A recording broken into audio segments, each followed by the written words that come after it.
It's Friday, May 5th, 2023. A lot to talk about today. Before we do, please make sure to like this video, share this video, make sure you subscribe to this channel, hit that bell notification down below so that you are alerted when the newest video drops. But I want to get right into what happened. Markets closed a little while ago. Dow Jones up 546, NASDAQ up 270.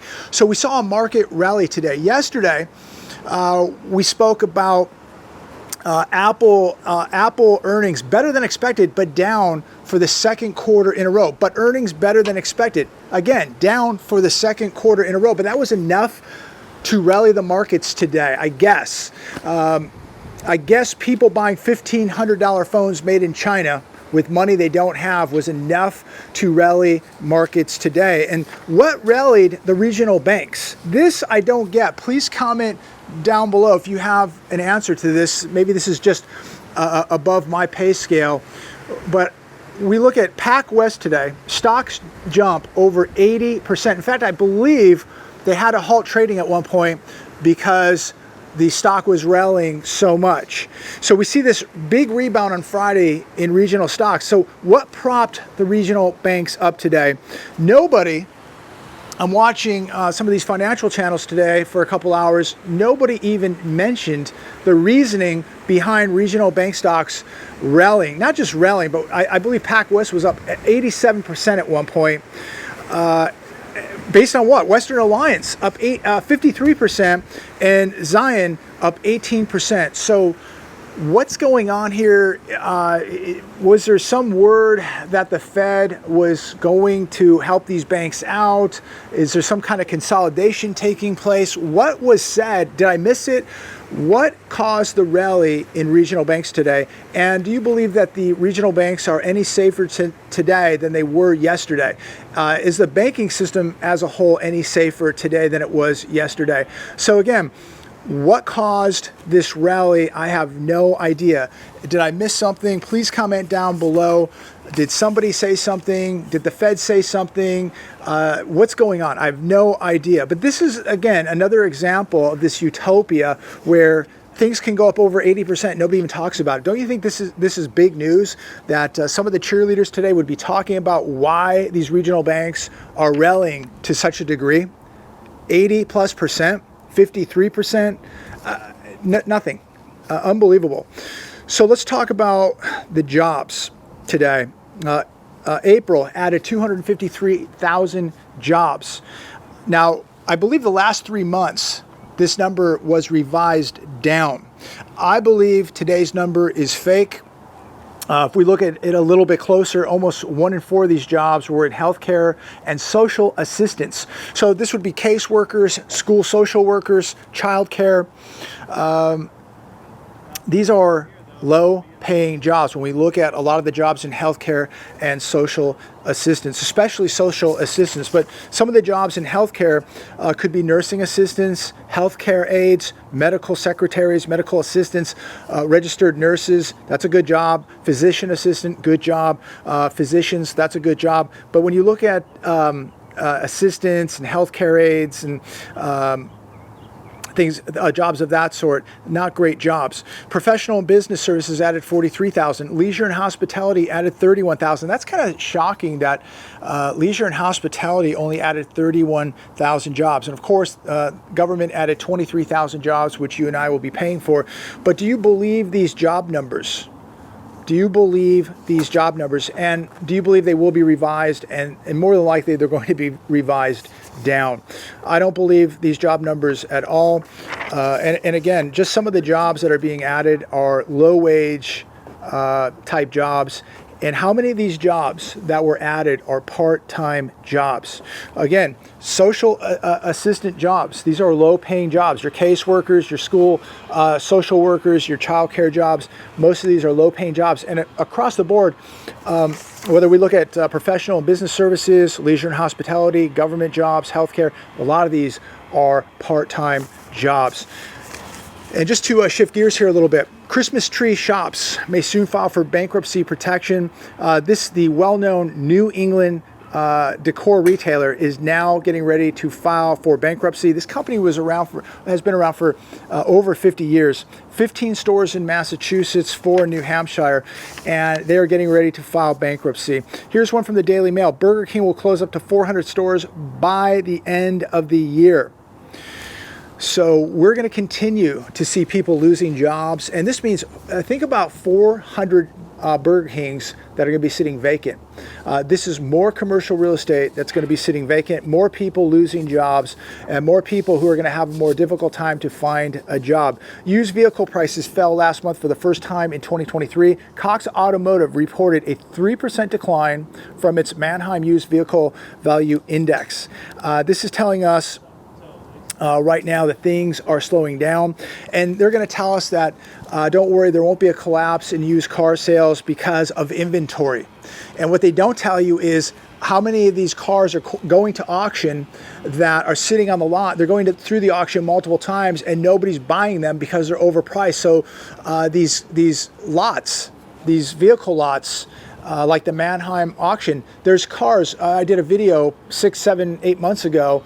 There must have been 5,000 or 6,000 cars just sitting on the lots, and many of them go through the auction and don't get sold multiple times, and they just sit there, and they're going to continue to sit there until they meet the right price, till they really meet the market price. And I think that a lot of these banks are reluctant to sell these cars because they know they're going to take huge losses, and they're hoping for some type of miracle in the used car market. But the used car market prices are going to go down, ladies and gentlemen. They're going down right now, and as I said earlier, these cars are going through auction and they're not selling. They're sitting on the lots, and they're not going to sell until the price of these used cars goes down. And think about now what it's going to cost to borrow money to buy a used car, a new car. How many people are losing their cars to the repo man?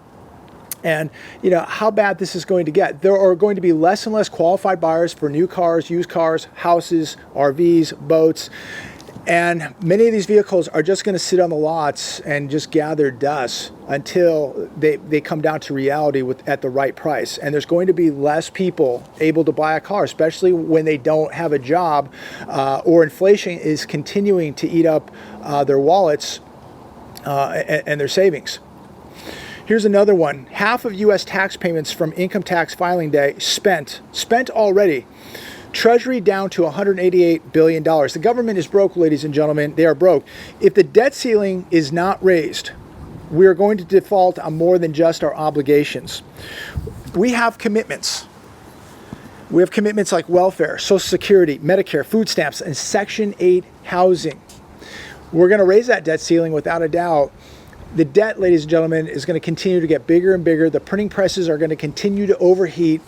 And the question is, what happens when the government goes completely broke or the US dollar just doesn't buy anything? What happens when we get to that point? Because that's where we're heading. We're heading into hyperinflation, or we're just heading into a government that goes completely broke and just cannot commit to its obligations or its commitments. And somebody's going to really suffer here. And people who are reliant on the system at some point are really going to suffer, because we cannot keep doing this. This is completely unsustainable. But so many people are relying on the system with their housing, with just simply eating. When the system goes broke, when the system goes down, they're going to be in huge trouble. So I'm going to wrap it up right there. But before I leave, I just want you to think about a couple things here. Think about what could happen if we hit a Mad Max scenario, and how close we are to a Mad Max scenario. And what if the government defaulted? What if the government couldn't pay its bills? What if the dollar just went into hyperinflation and we just couldn't honor these obligations and commitments? People would be in big trouble. They would be starving. People wouldn't have a place to live. People couldn't get medical care. There would be big trouble. And what would this country look like at that point when people could not get food, they couldn't get medical treatment, they couldn't get housing? What would this country look like? Because so much of this country right now is dependent on the system. And if that system defaults, or the currency that system uses goes into hyperinflation or goes to zero, very big trouble. So think about how close we are to something like that. I think a lot of people would say we're not close to anything like that. That's just, you're just being theatrical. But here we are, a dollar that's lost 97% of its purchasing power. We're watching more magic tricks on the market today. We know that hundreds, if not all the banks are insolvent right now in this country. And people believe that we're not close to a Mad Max situation. I completely disagree with those people because, again, look at the data, look at the facts. We have a banking crisis taking place right now. We don't even know how many banks are insolvent, but I think most of them, if not all of them, are. Any of these banks that are invested in commercial real estate right now are in big, big trouble, and that's most of them, and especially the regional banks. But there's big banks out there too that are heavily invested in commercial real estate. Think about the pension crisis that could come of all this too. Pensions that are unfunded, pensions that are invested in commercial real estate, pensions that right now are in big trouble. How many people are going to take a haircut? Just think about how close we are to something very, very big happening. We keep avoiding it because we just keep printing more money. We can manipulate markets. We can manipulate currencies. We can manipulate gold and silver with paper derivatives like they did today, slamming them. Good opportunity to buy. But just think about how close we really are to things, and just look at what's happening socially right now to this country. If times get any worse than they are right now, most people are going to be too scared to leave their homes. We are so close to things really breaking apart in this country, financially and socially and spiritually. We're witnessing spiritual warfare right now, but you can see the evil all over the place. But make sure that you have your house in order, ladies and gentlemen, because we have never seen a time where we have this much debt, deficits to this degree, the banking sector that is completely in crisis mode right now, inflation at this level, we have no leadership, and now what's happening with the talk of world war, it just goes on and on and on.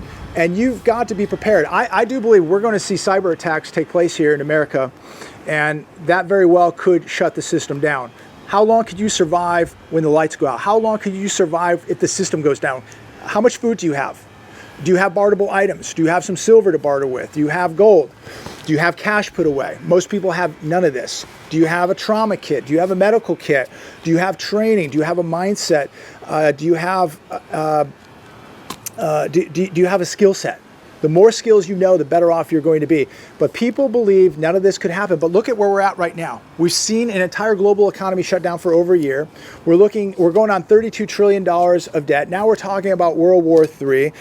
We have inflation still at a 40-year high. And real inflation, we all know, is much higher than they're telling us. We've never seen what we're seeing now ever take place in this country. And we know that most banks, if not all of them, are insolvent at this point. We've never seen the Ponzi scheme rigged to this degree, the stock market. And most people in this country, most people are not prepared for what's coming. So I'm going to leave it there. I don't want to just rant and rave here on this beautiful Friday. But ladies and gentlemen, please get ready. Heaven forbid something comes out of left field that we don't even know is floating out there. But most people are not prepared. Make sure you don't get complacent. I know people are going to look at the market today and go, oh my gosh, Dow Jones was up over 500 today. Everything's fixed. The banking stocks are back up. Everything's going to be okay. You know it's not okay. This is just another reminder to all of you that they are just completely full-blown rigging the system and just pulling levers and pressing buttons and flipping switches right now to keep this whole thing limping along. We got big trouble ahead, and today's another reminder. When you see what they just did with these regional banks today, you know that this whole thing is rigged. When you look at the markets reacting like they're reacting based on absolutely nothing, you know this whole thing is rigged. So be careful out there. I would be very defensive. I'd be very careful. And be very, very cautious out there. Use situational awareness. Be cautious where you're putting your money. Cautious where you're investing. Just be cautious, ladies and gentlemen.